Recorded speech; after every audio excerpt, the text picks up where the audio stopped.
Have you ever had someone in your life that inspired you? For me, that was my grandfather. This picture means the world to me. My grandfather and I had just completed one of the most challenging treks in the world to Mount Kailash, over 19,000 feet above the ground. Together, we stood strong and proud, having completed this feat. But little did I know, this would be the last picture I would ever take with him. Because just a year later, as COVID shut down the world, my grandfather suffered a heart attack. For 15 long, arduous days, he was stuck in a coma. And eventually he passed due to septic shock. In those 15 long days, the feeling of helplessness consumed me. It was the worst feeling in the whole entire world. I was just 12 years old at the time, and I was devastated. In the silence that followed, I was stewing in my thoughts. And I started asking myself, is there any way we can prevent this from happening to people like my grandfather and preventing the pain that comes from that? As I did my research, I became fascinated with the body, the heart, and the mind, and the interesting, thought-provoking connection between these three fields. And through that, I figured out and identified a hidden superpower in our heart called heart rate variability. So before I go on, let me first explain what heart rate variability is at its crux. So we can see on the graph the blue heart and the red heart. Both hearts have the same average beats per minute. But in the blue heart, there is a difference in the time between the beats, so the interbeat intervals. In the blue heart, there is more variation between these beats, and in the red heart, there is less variation. In the red heart, it is rigid and it's steady, like a metronome. And while that's useful in music, it's not exactly adaptable in the body. But the blue heart is like a jazz musician, flowing with the beat, adjusting to the moment. The blue heart highlights adaptability, and it lets your heart relax and adjust to all the challenges that life throws at us. Now, more about why HRV matters. First of all, HRV empowers emotional intelligence. When your nervous system is in its parasympathetic state, meaning you have high heart rate variability, indicating you are more relaxed and adaptable, your connection with the people around you and your emotional state and awareness heightens. Stronger focus. So there was actually a really interesting study completed with first-year university students that showed that students with higher heart rate variabilities had stronger academic performance. And I myself has seen this in my own performance as a student in high school. Next, better athletic performance. With a balanced nervous system, you can optimally train for any sort of athletic performance you're going to do. And even in competitive sports such as swimming, they use HRV to tailor practices and methods for their competitors. And lastly, self-regulation skills. So I play the flute, and every year at our auditions, it's extremely high stress. So to kind of set the scene, you're in a little room at a high school, and all of your competitors are watching you as you're playing for a panel of judges hidden by a curtain.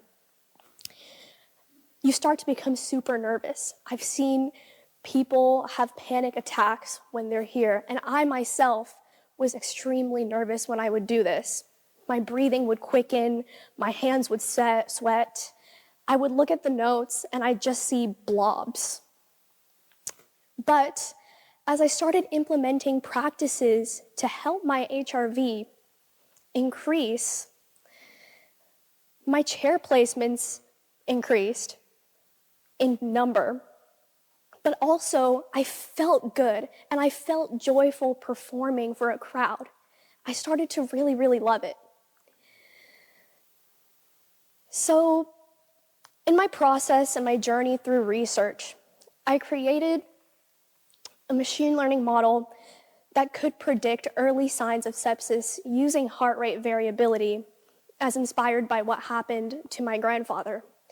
And this is what motivated me to research more into heart rate variability as a biometric.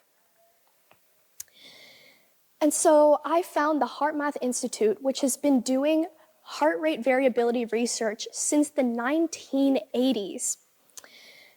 And there I met Dr. Roland McCready, one of the fathers of modern heart rate variability research. And there I learned about heart rhythm coherence.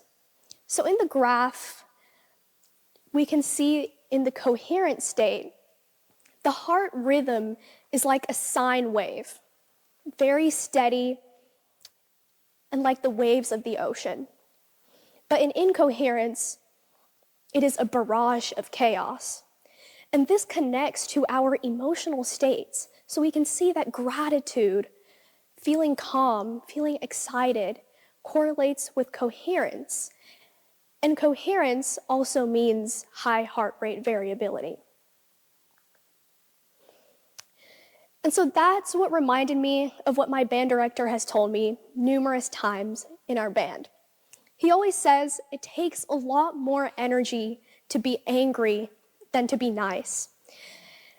And what's more, the research I'd done actually proved this. In our research, we did a comprehensive study with 1.8 million heart rhythm sessions worldwide using the Inner Balance Biofeedback app. And what we found was absolutely stunning. Positive emotions related to heart harmony. So we can see in the graph that positive emotions like joyfulness, excitedness, they all improve your heart rate variability, your heart coherence, and it's way higher than the ones with the negative emotions. And the negative emotions is like an orchestra or a symphony that's out of tune. While with the positive one, you're having a beautiful symphony of in-tune instruments. So this is what excitement looks like. Excitement is the driver of heart coherence. We found that out of all of the positive emotions itself, being excited related the highest to heart coherence. So with that, ask yourselves, in all facets of life, in whatever you're doing, are you excited? Are you happy to be doing that? Because that happiness will correlate to your health. This is highlighted with what culture has said to us for thousands of years. What you feel is how you function. Additionally, our research found that the optimal rhythm of breathing to improve this state is a 10-second breathing cycle. So what that means is 5 seconds of inhale and 5 seconds of exhale. Now this perfectly syncs your brain, your heart, and your lungs to play out the symphony of the orchestra within you. And we also found that the common frequency was 0.1 hertz. And that might sound like a technical term, but it's actually very simple. It just means the 10-second breathing cycle, which is about 6 breaths per minute. So with that, you can tune your heartbeat and your body like an instrument. You can go from frustrated and shift into appreciation. So to take action for this, I brought a heart coherence club to my school. And over there, we do research about heart coherence, and we do techniques to improve it for us as a whole and as high schoolers. And this is extremely important because with media and everything else, the world has become extremely fast-paced. We have so many stresses, social pressures we see every day, academic pressures. Is my GPA good enough? Am I doing good enough as XYZ?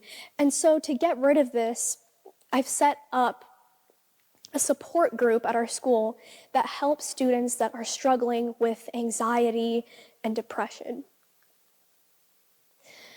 So I want to make this more interactive.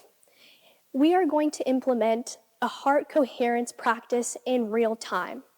So take a second with 2 fingers, put it on your neck or your wrist, and find your pulse point. Deeply listen to your heartbeat. Each beat is a note that composes its grand symphony in your life. Let's take a moment here.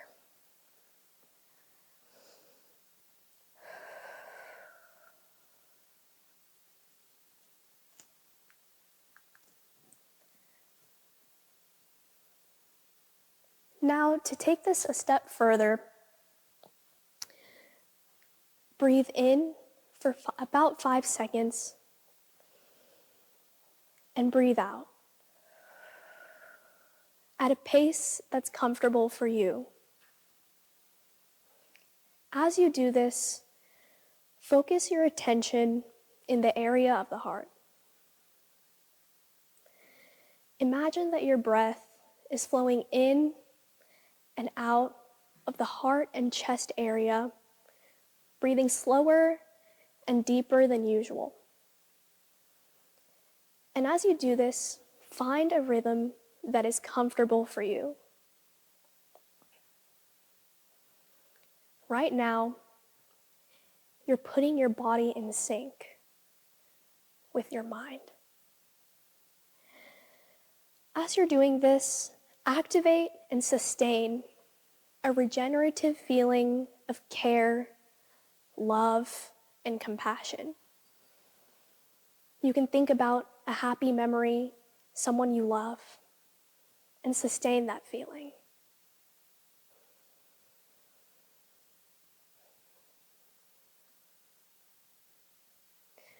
Now, take that feeling and radiate it to the world around you.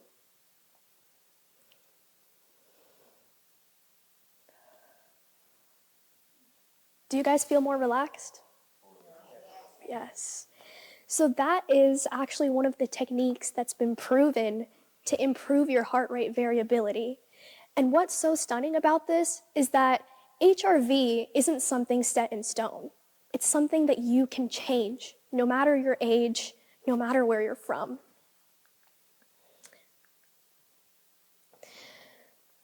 So with that, I encourage every one of you to practice these powerful techniques in your everyday life as you uplift one another, just like my grandfather uplifted me. Maybe you do this before an interview, you might think it's stressful. Maybe you do this before an exam. Maybe you just get together as a community and try to spread awareness and communicate with each other in a perfect frequency. Like my grandfather said, whatever you do it wholeheartedly. And it's with that spirit I want to give to you today and to the world. So before I close, inspire yourself and take that moment to inspire those people around you and join hands and come together with heart coherence. How will you harness your heart rhythm to inspire change within and around you? Thank you, guys.